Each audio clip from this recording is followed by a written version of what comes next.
أعوذ بالله من الشيطان الرجيم ولقد وصينا الذين أوتوا الكتاب من قبلكم وإياكم أن اتقوا الله. وقال تعالى في مكان آخر ومن يتق الله يجعل له مخرجا ويرزقه من حيث لا يحتسب. عن أبي ذر رضي الله تعالى عنه قال لرسول الله صلى الله عليه وسلم اتق الله حيثما كنت وأتبع السيئة الحسنة تمحها وخالق الناس بخلق حسن أو كما قال النبي الأمين صلوات الله وسلامه عليه. প্রশংসা মাত্র বিশ্বজাহানের প্রতিপালক সেই মহান রব্বুল আলামিনের জন্য, যে আল্লাহর অশেষ মেহেরবানিতে অফুরন্ত দয়ায় সাইয়্যিদুল আইয়াম ওয়া আ'যামুহা, দিনের মধ্যে সর্বশ্রেষ্ঠ দিন ঈদুল উসবুল মুসলিমিন, মুসলমানদের জন্য সাপ্তাহিক ঈদ, এই জুমাবারে যে রব্বুল আলামিন আমাদেরকে যাবতীয় বিপদ আপদ থেকে মাহফুজ রেখে সবচেয়ে ভালো কথা আল্লাহ পাকের কথা এবং সবচেয়ে সঠিক ও নির্ভেজাল তরিকা রাসূল আকরাম সাল্লাল্লাহু আলাইহি সাল্লামের তরিকা, তাই উত্তম কথা এবং সঠিক পথের সন্ধানে এই পবিত্রতম দিনে পবিত্রতম স্থানে আল্লাহর ঘরে মসজিদে উপস্থিত হয়ে দু একটি কথা বলার এবং শোনার যে সুবর্ণ সুযোগ আল্লাহ আমাদের ভাগ্যে নসিব করে দিলেন, সেই মহান রব্বুল আলামিনের বারগাহে জানাই লাখো কোটি শুকর আলহামদুলিল্লাহ। আলহামদুলিল্লাহ। আমাদের রাসূল হযরত আহমদ মুজতবা মুহাম্মদ মুস্তাফা সাল্লাল্লাহু আলাইহি সাল্লামের প্রতি বর্ষিত হোক লাখো কোটি দরুদ ও সালাম। যে নবীর উম্মত হতে পেরে আজ আমরা সত্যিই গর্বিত, মুআজ্জাজ, মহাসম্মানিত। যে নবীর প্রতি একবার দরুদ বললে আল্লাহ সুবহানাহু ওয়া তাআলা তার প্রতি দরবার রহমত নাজিল করেন, সেই নবীর প্রতি সংক্ষিপ্ত দরুদ করি। আল্লাহুম্মা সাল্লি আলাইহি আল্লাহুম্মা বারিক আলাইহি। অতঃপর আজকের এই জুমার খুতবার বিষয়বস্তু নির্ধারণ করা হয়েছে।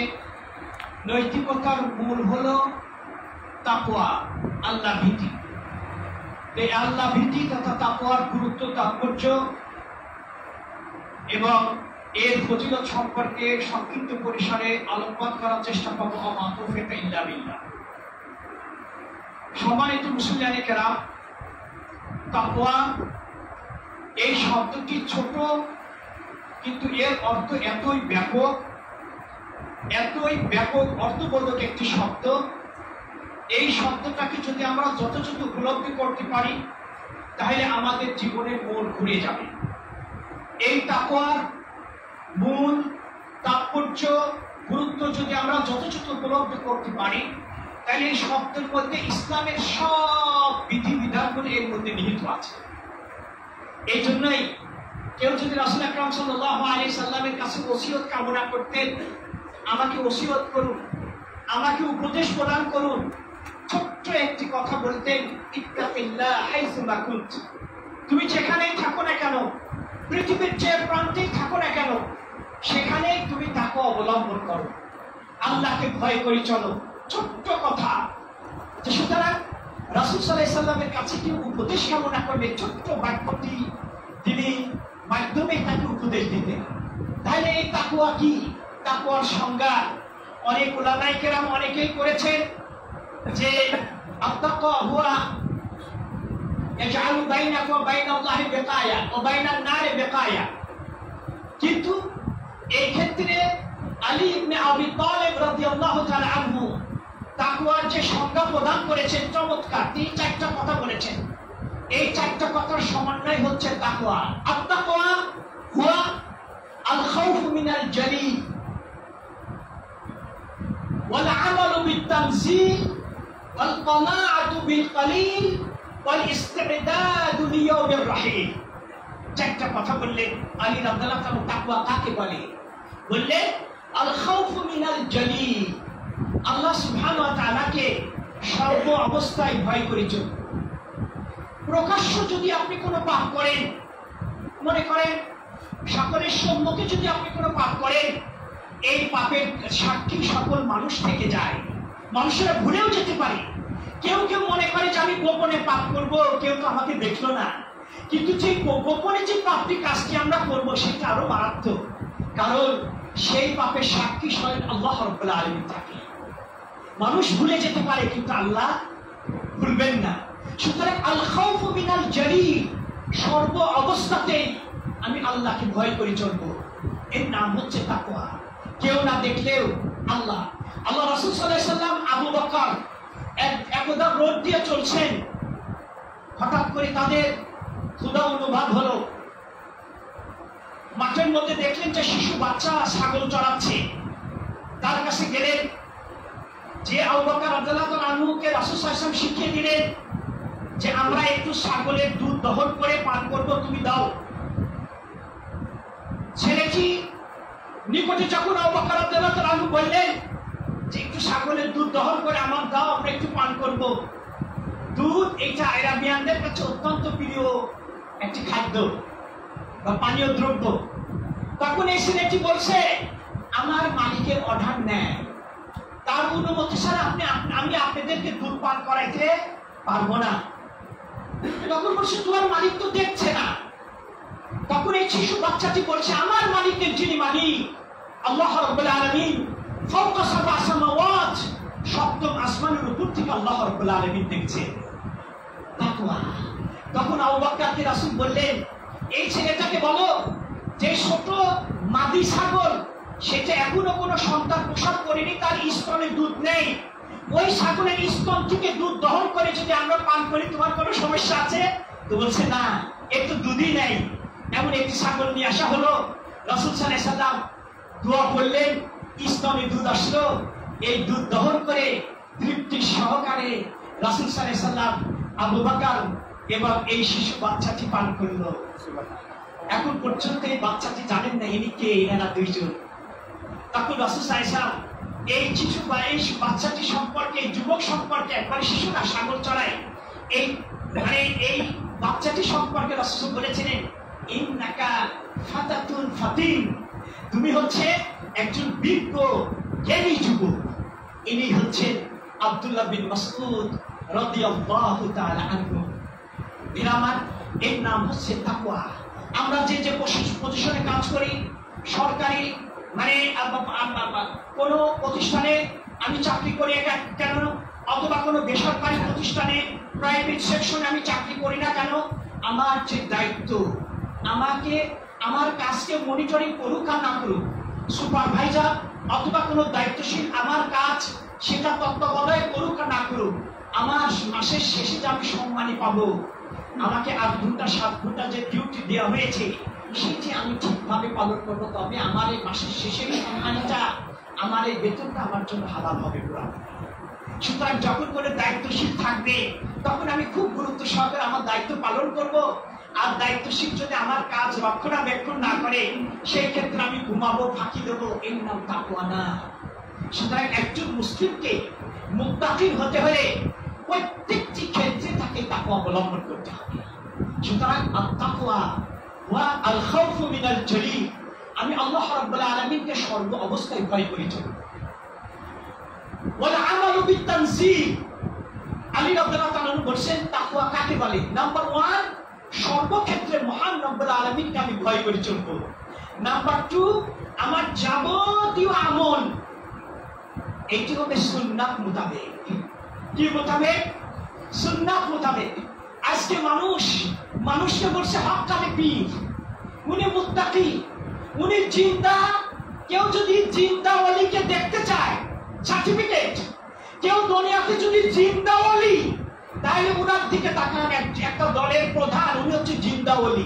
এই মিয়া সাহেব, এই জিন্দা ওলি সার্টিফিকেট দেওয়ার তোমার অধিকার কে দিল? এই মিয়া সাহেব, তুমি একজনকে হক্কানি বলে এই সার্টিফিকেট তোমাকে কে দিল? এইটা হচ্ছে বাইনাল্লাহ ওয়া বাইনাল আবদ, আল্লাহ এবং বান্দার মাঝে। তুমি জিন্দা ওলি সার্টিফিকেট দেওয়া তোমাকে কে অধিকার দিল?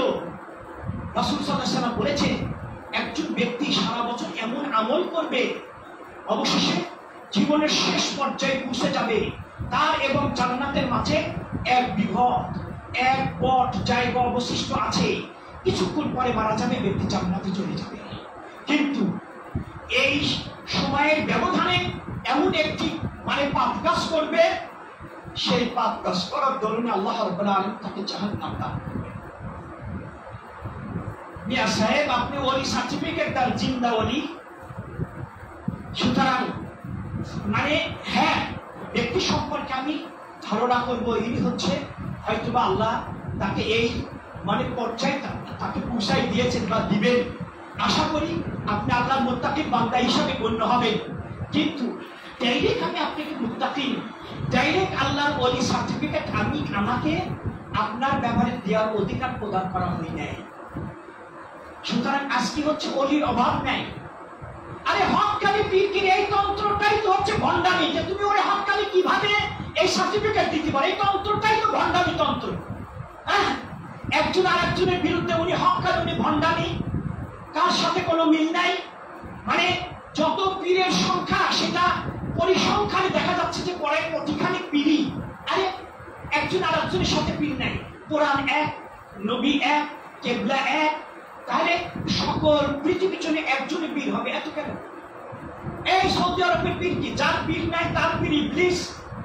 এমন আমাকে বলা হবে যে আপনি পীর না ধরলে আপনি পীর ইবলিস হবে। সুতরাং যে ক্যাটাগরি হোক, আমি একদিন যখন যাত্রাবাড়িতে পড়াশোনা করি, মিরপুর দারুস সুন্নাতে কিছুদিন শিক্ষকতা করেছিলাম।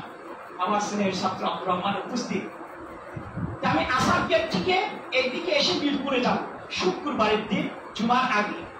দেখছি ওই জিয়া উদ্যান আর সংসদ ভবনের মাঝখান দিয়ে একটা চট পড়া লোক সামনে দিয়ে হাসছে, ওর পিছনে মোটামুটি 25-30 জন লোক হবে, মাথা নিচু করে ওর পিছে পিছে যায়। আমি জিজ্ঞাসা করলাম, ভাই উনি কে? বলছে উনি আমাদের পীর সাহেব। বললাম, ভাই ওনার পোশাকে তো কিতাব, শরীরে তো কোনো পোশাক নাই। বলছে কার মধ্যে কি আছে বলা যাবে না। কার মধ্যে কি আছে বলা? আল্লাহর ঘর বলতে গেলে অনেক কথা চলে আসে, কিন্তু ওই কথাগুলি বলতে চাই না। সুতরাং এও পীর, এবং ওদের যে তরিকা, ওদের যে বিশ্বাস, সেই বিশ্বাসে ওরা সত্যবাদী যে 73 দলের মধ্যে একদল জান্নাতে যাবে। ওরা আমার এলাকায় ছিল একজন ভণ্ডামি, একটু দূরে। ওই প্রত্যেক শনিবারের দিন কিছু লোক ওর কাছে আসতো, শুধু সপ্তাহে একদিন সেজদা করে, মাগরিব টু এশা। ও মসজিদে নামাজ পড়তে আসবে না। ওই ইমাম বলছে যত এই দেশের ইমাম আছে কেউ পুরাপুরি মুসলমানের পিছনে নামাজ হবে না। ও পীর। সুতরাং এই হক্কানি শব্দটা ত্যাগ করতে হবে। আমার তাকওয়া, নৈতিকতার মূল হচ্ছে তাকওয়া। আমার আখলাক, চরিত্র, কথা বার্তা, লেন দেন, মুআমালা, ব্যবসা বাণিজ্য, প্রত্যেকটির ক্ষেত্রে আমাকে তাকওয়া এটি এর বহিঃপ্রকাশ ঘটাতে হবে। আমি মসজিদের মুত্তাকিন, মসজিদের বাইরে গেলে পর আমি এর বিপরীত ভূমিকা রাখবো, আমি মুত্তাকিন না। সুতরাং আমার আলী ইবনে আবি তালিব রাদিয়াল্লাহু তাআলা বলেন, আমার সালাত, আমার সিয়াম, আমার যাকাত, আমার হজ সহ যত ইবাদত আছে, আমার এই ইবাদত সুন্নাত মোতাবেক হতে হবে। এর নাম হচ্ছে তাকওয়া। আল্লাহকে ভয় করো আর সুন্নাত অনুপাতে আমল করো, এই দুটার নাম হচ্ছে তাকওয়া। এই দুটা অনুপাতে, এই দুটা ছেড়ে দিয়ে আপনি যত বাপদাদার তরিকা, আরে আমার মাঝহাবি তরিকা, আমার এই পীর সাহেবের তরিকা, অমুক আমার ইমাম সাহেবের তরিকা, কোন তরিকার মধ্যে শান্তি নেই। কোন তরিকাতে আপনি নাজাত পাবেন না। কোন তরিকা একটা এসেছে তরিকায় মুহাম্মাদী সাল্লাল্লাহু আলাইহি ওয়াসাল্লাম। রাসূল সাল্লাল্লাহু আলাইহি ওয়াসাল্লাম একদিন একটা রেখা টানলেন, এর ডানে বামে অনেকগুলো রেখা ছোট ছোট দাগ দিলেন। এরপরে মাঝখানে যে রেখা সোজা, এর উপরে হাত রেখে সূরা আনআমের 153 নম্বর আয়াতটি পাঠ করলেন, ওয়ান্না হাযা সিরাতি মুস্তাকিমান ফাত্তাবিউ ওয়া লা তাত্তাবিউস সুবুলা ফাতাফাররাকা বিকুম আন সাবিলি। এটি হচ্ছে সিরাতুল মুস্তাকিম। আর ডানে বামে এটা শয়তানের রোধ প্রত্যেকে নিজের তরিকার দিকে ডাকছে, আসো আমি হক্কানি, এই আসো আমি হক্কানি, আমার তরিকায় আসলে তুমি নাজাত পাবে। কিয়ামতের দিন আল্লাহর ওলিরা বিশাল বিশাল জাহাজ দিয়ে উপস্থিত হবে, মুরিদদেরকে পার করে নিয়ে যাবে। এই ভণ্ডামি! সেদিন তো পানি থাকবে না, তুমি জাহাজ চালাবে কোথাও? এই জাহাজ তুমি কোথায় চালাবা? তুমি মুরিদদেরকে পার করে নিয়ে যাবা? পানি তো নাই, জাহাজ কিভাবে চলবে? আজকে এদের সংখ্যা কম নেয়। আমার একটা সান্ত্বনা আমরা খুঁজে পাই। মুসলিম শরীফের হাদিস, আবু হুরায়রা থেকে বর্ণিত, রাসূল সাল্লাল্লাহু আলাইহি ওয়াসাল্লাম বলেছেন, বাদা আল ইসলামু গরীবা ওয়া সায়াউদু গরীবা কামা বাদা ফাতুবা লিল গুরাবা।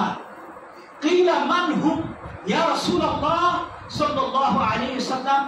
ক্বালা আল্লাযীনা ইসলিহু ইযা আফসাদা আন-নাসু মিন সুন্নতি। সুন্নতি রাসূল সাল্লাল্লাহু আলাইহি ওয়াসাল্লাম, আজকে আমরা অত্র এলাকার মধ্যে ছোট্ট একটি আল্লাহর ঘর, এই এলাকায় 2 থেকে 3 জন হচ্ছে লোকাল লোক রয়েছে বলা চলে, এই মসজিদের আবাদ করছে।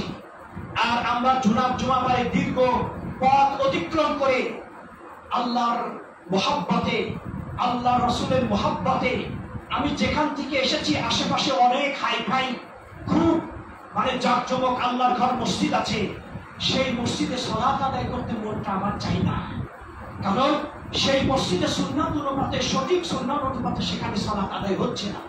তাই দীর্ঘ পথ অতিক্রম করে রাসূলের সুন্নতের টানে আমি এইখানে চলে এসেছি যে আমি সঠিকভাবে রাসূলের তরিকাতে এই গুরুত্বপূর্ণ ইবাদতটাকে আদায় করব। সংখ্যা কম হওয়াতে আমরা নার্ভাস ফিল করবো না। সংখ্যার বেশির মধ্যে কোনো কল্যাণ নেই, কমের মধ্যেই কল্যাণ রয়েছে। কুরআনুল কারীমে যেখানে আল্লাহ রাব্বুল আলামিন আধিক্য শব্দটি ব্যবহার করেছেন, তাদের হচ্ছে দুর্নাম করেছেন, কাসীরুম মিনাল ফাসিকিন, কাসীরুম মিনাল যালিমিন। অধিকাংশ ফাসিক, অধিকাংশ জালেম, অধিকাংশ মুশরিক, অধিকাংশ রাসূল আল্লাহ রাব্বুল আলামিন এদের সুনাম করেননি, বদনাম করেছেন। অল্প, কালিলুম মিন ইবাদিয়াশ শাকুর, কালিলুম মা তাযাক্কারুন। আমার শুকরগুজারি বান্দাদের সংখ্যা অতি নগণ্য, তোমরা অল্প সংখ্যক লোকই তোমরা স্মরণ করে থাকো। সুতরাং সংখ্যাধিক্যের মধ্যে কোনো কল্যাণ নেই। রাসূল সাল্লাল্লাহু আলাইহি ওয়াসাল্লাম বলেছেন, বাদা আল ইসলামু গরীবা, ইসলামটা সূচনা হয়েছে 2-1 জনকে নিয়ে, 2-1 জনকে দিয়ে ইসলামের সূচনা হয়েছে। এরপর সারা বিশ্বে পর্যায়ক্রমে ইসলাম ছড়িয়ে পড়বে। কেউ একটু বাড়াবে, কেউ একটু কমাবে, ইসলামের 12টা বেজে যাবে।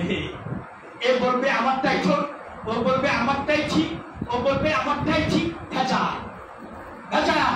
সঠিক ইসলাম আবার যদি পেতে চাই, পৃথিবীর আনাচে কানাচে তছনছ করে আপনি ঘুরবেন, সঠিক ইসলাম পাবেন না।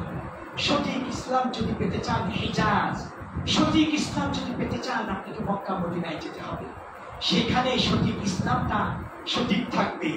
রাসূল সাল্লাল্লাহু আলাইহি ওয়াসাল্লাম বলেছেন, ইন্নাল ঈমানা লা ইয়ারসু ইলাল মাদিনা কামা তা'রাজুল হাইয়াতু ইলা জুহরিহা। ইসলাম ঈমান এর সূচনা হয়েছে মদিনা থেকে।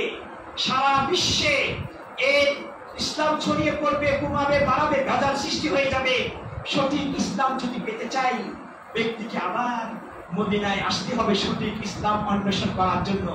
যেখানে সারাদিন যেখানেই থাকুক আরাম আয়েশের জন্য গর্তে ফিরে আসে। কিন্তু আজকে আমরা কারোর ওকালতি করি না ভাই। হক যেটা সেটা বলবোই, সেটা আমার আপন জন্মদাতা বাপ মাও যদি আমার শত্রু হয়ে যায় তার কিছু আসে যায় না। হক যেখানে আল্লাহ সেখানে।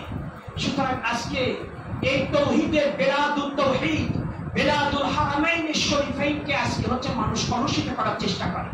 আজকে এই দুর্নাম, এর দুর্নাম, যত দুর্নামই তুমি করো, সঠিক ইসলাম পৃথিবীর মধ্যে, সারা বিশ্বের মধ্যে তাওহীদ কাকে বলে, এই পুরাপুরি তাওহীদ যদি প্রতিষ্ঠিত কোথাও যদি তুমি দেখতে চাও, তোমাকে যেতে হবে বেলাদুল হারামাইন শরীফাইন।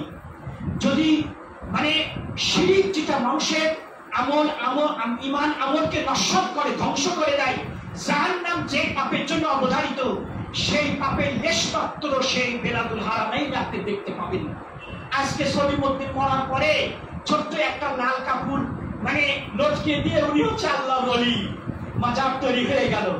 অথচ যেই সৌদি আরবের বিভিন্ন শহরে সাহাবায়ে কেরাম তাদের কবর আছে, কই সেখানে তো কোনো বাজার তৈরি হয়নি, সেখানে তো কই বাজার। আমি মদিনা ইউনিভার্সিটিতে পড়াশোনা করেছি, যখন সেখানে স্টুডেন্ট ছিলাম হজের মৌসুমে কখনো কখনো এই কিছু দায়িত্ব পালন করতে হতো। এই মানে মাকবারাতু উহুদ শুহাদা, মাকবারাতু শুহাদা উহুদ, উহুদ প্রান্তরে যে তৃতীয় হিজরিতে যুদ্ধ হয়েছিল, এই যুদ্ধে এই 70 জন সাহাবী শাহাদাত বরণ করেছিলেন। তার মধ্যে রাসূল সাল্লাল্লাহু আলাইহি ওয়াসাল্লামের চাচা আমির হামজাও ছিলেন। সেইখানে আমার ডিউটি পড়েছিল যে নিজ নিজ দেশের লোক আসলে একটু বুঝাই দিতে হবে। এইভাবে মানে জুব্বা এই রুমাল করলে অনেক সময় বোঝা যায় যে মানে সৌদি, বা কিছু কিছু ক্ষেত্রে আমি প্রশংসা করছি না, মানে প্রেক্ষাপট আমি বর্ণনা করছি, কথাটা বলতে হচ্ছে যে আমি কিছু কিছু বিষয় পরীক্ষা করার জন্য বাংলাতে বলতাম না, দেখিও কি বলে। লক্ষ টাকা খরচ করে হজ করতে গেছে, কিন্তু ওই আগরবাতি গোলাপজাম পকেটের মধ্যে নিয়ে গেছে। যে ওই বাজারে দেওয়ার যাদের অভ্যাস, যে সেখানে রাসূলের চাচা আছে, এই বাজারে এই কবরের মধ্যে যদি দিতে পারি তাহলে না জানি আমি জান্নাত পেয়ে গেলাম। সঙ্গে করে আগরবাতি গোলাপজাম নিয়ে গেছে, এই মোমবাতি, এইগুলো ও হচ্ছে কবরে নিক্ষেপ করবে। যে করছে গ্রিল আছে, এখন তো এই ইটের গ্লাস দিয়ে ঢেকে রাখা হয়েছে, কিন্তু আগে গ্রিল সিস্টেম ছিল, ইচ্ছা করে কেউ দিতে পারত। ওরে ধরা হলো, ধরে সেখানে হায়াতুল আমর বিল মারুফ নাহি আনিল মুনকারের একটা শাখা আছে, ওইখানে সবসময় আছে, ওদের কাছে নিয়ে গেলাম। কিন্তু আমি যে বাংলা এটা ওকে বুঝতে দিচ্ছি না, দেখি ও কি বলে। এরপর যেহেতু বাইরে থেকে যায়, অতটা সরকারি করে না, বড় ধরনের অপরাধ না করলে একটু ওয়াজ করে ছেড়ে দেয়। ছেড়ে দিল, একটু দূরে যাওয়ার পরে বলছে বাংলাতে, আমি মনে করেছিলাম যে সৌদি আরবে আবু জেহেল, আবু লাহাব এদের উত্তরসূরি বংশের কেউ মনে হয় এখানে নেই, বিদায় গেছে। এখন দেখতেছি ওর ওই বংশের লোকেরা এখন এখানে আছে, আমার এই কাজটা করতে দিল না। এই এরা হচ্ছে ওই ৭৩ দলের একদল, এরা জান্নাতে যাবে বলছে ফেরকাতুন নাজিয়া। আমরা রাসূল সাল্লাল্লাহু আলাইহি ওয়াসাল্লাম বললেন, বাদাল ইসলামু গরীবা ওয়া সায়াউদ ইলা গরীব, আবার এই গরীব অবস্থায় ফিরে আসবে। ফাতুবা লিল গুরাবা, অল্প সংখ্যক নিয়েই তোমরা সন্তুষ্ট থাকো। সংখ্যার দিকে আস্তে আস্তে ক্রমান্বয়ে এই মসজিদ ইনশাআল্লাহ এখানে আবাদ হবে। আজকে যারা স্বামী আমাদের বিরোধিতা করছে, কিন্তু স্ত্রী রাসূলের সুন্নত অনুপাতে সালাত আদায় করছে বাড়িতে, পিতা আমাদের বিরোধিতা করছে যে এরা হচ্ছে মনে হয় শিয়া, এরা কাদিয়ানি, এরা লামাছা, কতই না খারাপ শব্দ বলে। বলুন, আমি ওই খারাপ শব্দের হকদার যদি না হই, তাইলে আমাকে বললো ওই শব্দটা ওর উপরেই বর্তাবে। আমাকে তুমি শিয়া বলছো, কারণ হচ্ছে আমি জোরে আমিন বলি। আমাকে তুমি শিয়া বলছো, আমি রফুলি আদায় করি। আমাকে তুমি হচ্ছে কাদিয়ানি বলছো, ইমামের পিছনে আমি সূরা ফাতিহা পাঠ করি। আমাকে তুমি হচ্ছে এই বলছো যে এরা হচ্ছে ইহুদিদের দালাল, কারণ আমি হচ্ছে মিলাদ দিনা। আমার বাপ মা মরার পরে আমি হচ্ছে এই খয়রাত 40 আনা করি না, এই কারণে তুমি আমাদের ইহুদিদের দালাল বলছো। কিন্তু বলো, অসুবিধে নাই, এই কথাটা আমি যদি হকদার না হই তোমার উপরে বর্তাবে। তুমি লস, আমার লাভ। তুমি ক্ষতিগ্রস্ত, আমি লাভবান। তুমি আমার গীবত করবা, আমার তুমি দুর্নাম করবা, তোমার নেকিটা আমার আমলনামায় যুক্ত হবে। হাসান বসরি রাহিমাহুল্লাহ একদিন রাত্রে এক ব্যক্তি তার দুর্নাম করলো, গীবত গাইল। ওই মানে যাদের উপস্থিতিতে গীবত গিয়েছে, ওর মধ্যে একজন ব্যক্তি এসে এই আরেকজনকে বলছে, ওনার কাছে এসে বলছে যে গত রাত্রে আপনার ব্যাপারে এই মন্তব্য করলো। তখন উনি সকালবেলা কিছু হাদিয়া কিনে নিয়ে ওই যে ব্যক্তি তার গীবত করেছিল তার বাসায় গিয়ে হাজির। দরজা নক করছে, দরজা খুলে বলছে, আপনার জন্য একটু গিফট নিয়ে এসেছি। আসলে আমার টাকা পয়সা না, আপনি গত রাত্রে আমার যে উপকার করেছেন তাতে আপনি আসলে বড় ধরনের এই গিফটের বা উপহারের যোগ্য হয়েছেন, এতটুকু আপনি নেন। কিতা খবর ভাই, কি হলো? বলছে গত রাত্রে আপনি আমার দুর্নাম করলেন, আপনি নাকি আমার আমলনামায় যুক্ত হয়ে গেছে, আপনি এই নেন, হাদিয়া নেন। উনি বলেছেন আমি যদি কারোর দুর্নাম করি, আমার পিতা মাতার দুর্নাম করব, যাতে করে আমার নেকি অন্য কারোর আমলনামায় যুক্ত না হয়, আমার পিতা মাতার আমলনামায় যুক্ত হয়।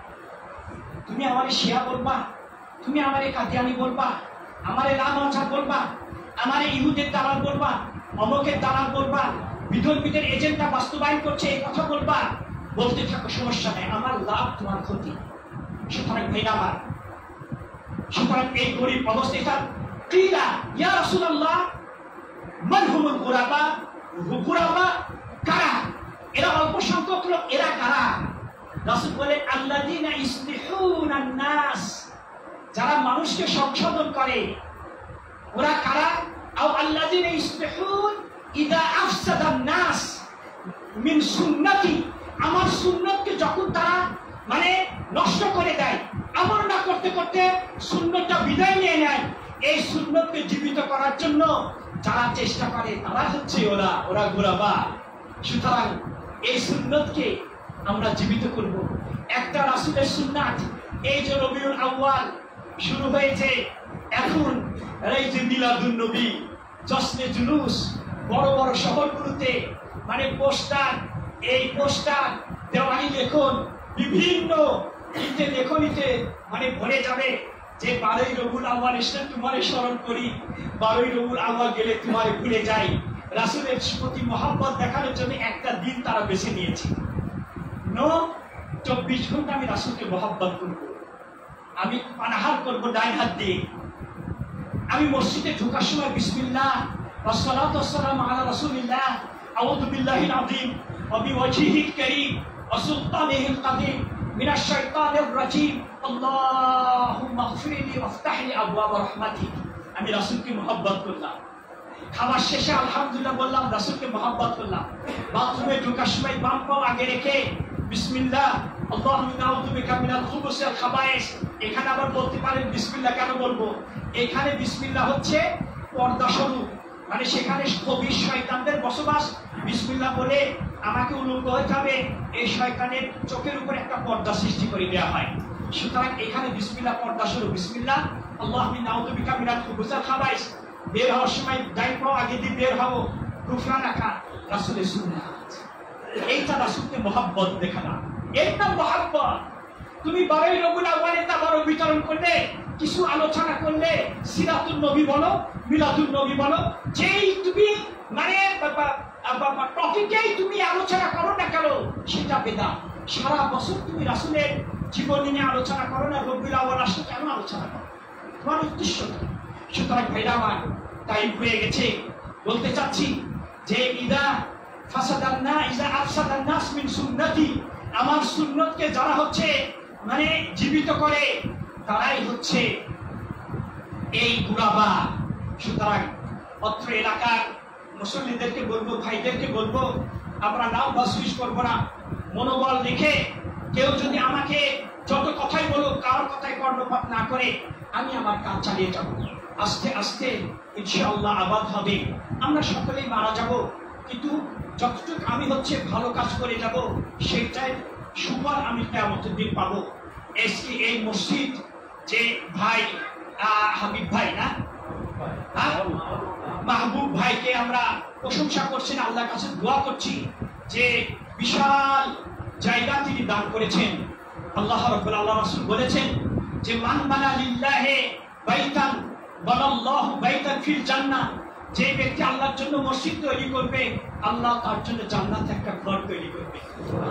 যার যতটুকু আছে আমরা মাহবুব ভাইয়ের পাশে দাঁড়াবো, শুধু তার দায়িত্ব দিয়ে আমরা মানে ক্ষান্ত হব না।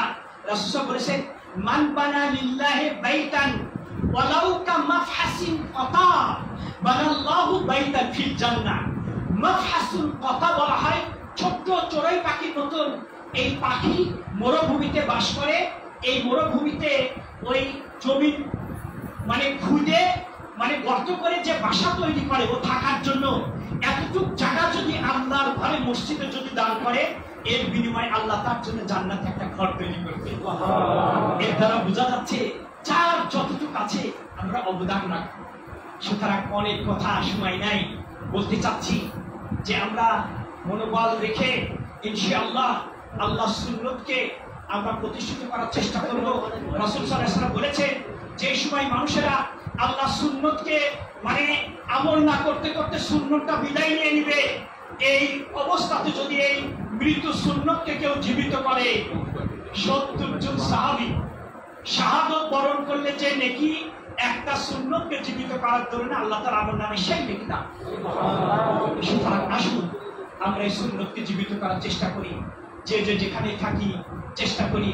এবং বড় দুঃখ লাগে যখন আমার আকীদা, আমার মানহাজে কোনো ভাই যখন আমার বিরোধিতা করে। দূরের লোক বিরোধিতা করুক, কোনো সমস্যা নাই, কিন্তু যাকে আমি আমার দিনের, আমার মানহাজের, আমার আকীদার ভাই মনে করি, তার মুখ থেকে যখন হচ্ছে আমাকে ভর্ৎসনা দিয়ে আমার ই করে যখন কোনো দুর্নাম করা হয়, তখন বড় দুঃখ লাগে। এটা তো আমার আখলাক না ভাই, এই রাসূল তো এই আখলাক আমাকে শেখায় নাই, এই নৈতিকতা তো আমাকে শিক্ষা দেয়নি আমার ইসলাম। সুতরাং কথা বলা হয়ে থাকে, একটা কথা বলা হয়, জানেনই কতটুকু সত্য। ইব্রাহিম আলাইহিস সালামকে যখন গ্রেফতার করা হলো, কে মূর্তি ভেঙেছে, তিনি বললেন যে ওই যে ওর বড়টা জীবিত আছে, ওরে জিজ্ঞাসা করো, বলবে কে ভাঙিছে, আমারই জিগাও কে, ওরে জিগাও, ওর কাছে তো তোমরা ওকে প্রভু মনে করো, জিগাও ওরে। কিন্তু ও তো কথা বলতে পারে। ইব্রাহিম ছাড়া এই দেশে আমাদের কোনো শত্রু নাই, এই আমাদের এই প্রভুগুলোকে ভেঙেছে, সুতরাং একে শাস্তি দিতে হবে। কি শাস্তি দেওয়া হবে? একটা মিটিং বসলো, এক একজন এক এক অভিমত ব্যক্ত করে, কেউ বলে তাকে হত্যা করতে হবে, কেউ বলে তাকে জেলখানে রাখতে হবে, কেউ বলে এই এই।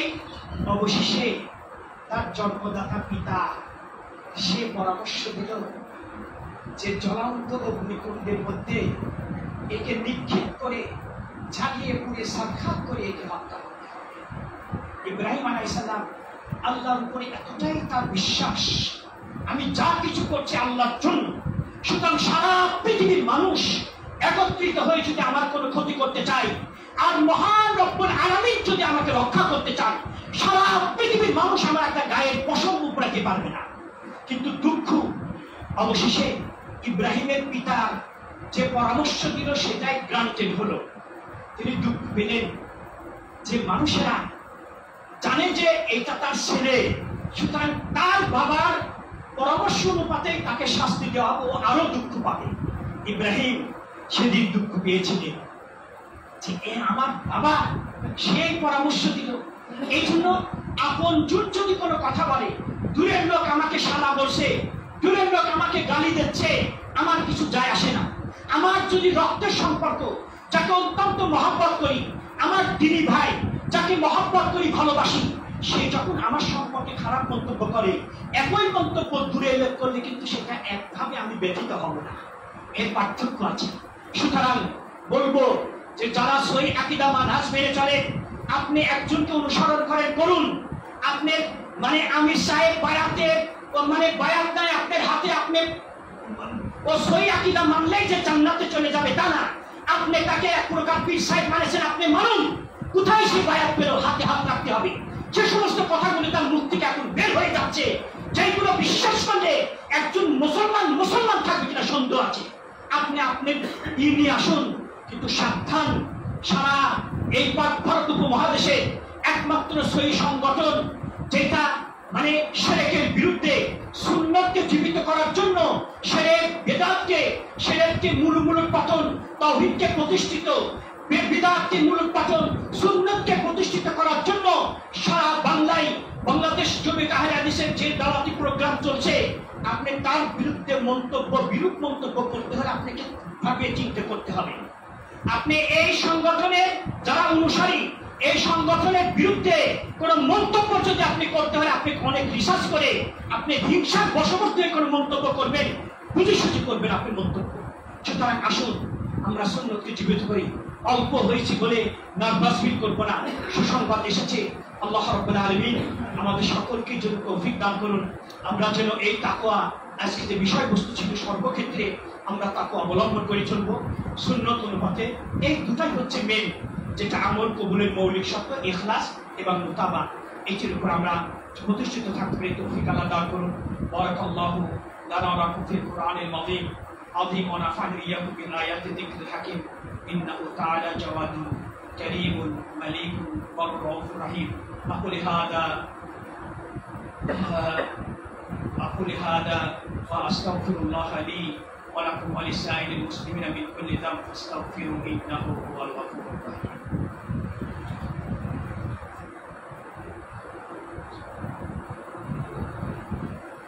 الحمد لله ونستعين ونستغفره ونؤمن ونتوكل عليه ونعوذ بالله من شرور أنفسنا ومن سيئات أعمالنا من يهده الله فلا مضل له ومن يضلل فلا هادي له أشهد أن لا إله إلا الله وحده لا شريك له وأشهد أن محمدا عبده ورسوله. إن الله وملائكته يصلون على النبي يا أيها الذين آمنوا صلوا عليه وسلموا تسليما. قال النبي الأمين صلى الله عليه وسلم من صلى عليه واحدا صلى الله عليه بها عشرا. اللهم صل وسلم وبارك على نبينا محمد. اللهم أعز الإسلام والمسلمين وأذل الشرك والكفر والمشركين ودمر أعداءك أعداء الدين وانصر عبادك الموحدين واحم حوزة الدين برحمتك يا أرحم الراحمين. اللهم انصر إخواننا المستضعفين في كل مكان. اللهم كن لهم ناصرا ومؤيدا وظهيرا. اللهم انصر إخواننا المستضعفين في فلسطين وفي كل مكان. اللهم انصر إخواننا المستضعفين في فلسطين وفي كل مكان يا رب العالمين. اللهم عليك باليهود الغاصبين. اللهم عليك باليهود الغاصبين. اللهم عليك أعداءك أعداء الدين. اللهم عليك بهم فإنهم لا يعجزونك شيئا يا قوي يا متين يا جبار يا قهار يا ذا انتقام. ربنا آتنا في الدنيا حسنة وفي الآخرة حسنة وقنا عذاب النار. إن الله يأمركم بالعدل والإحسان وإيتاء ذي القربى وينهى عن الفحشاء والمنكر والبغي يعظكم لعلكم تذكرون. فاذكروا الله العظيم الجليل يذكركم وادعوه يستجب لكم ولذكر الله أكبر والله يعلم ما تصنعون. أقم الصلاة.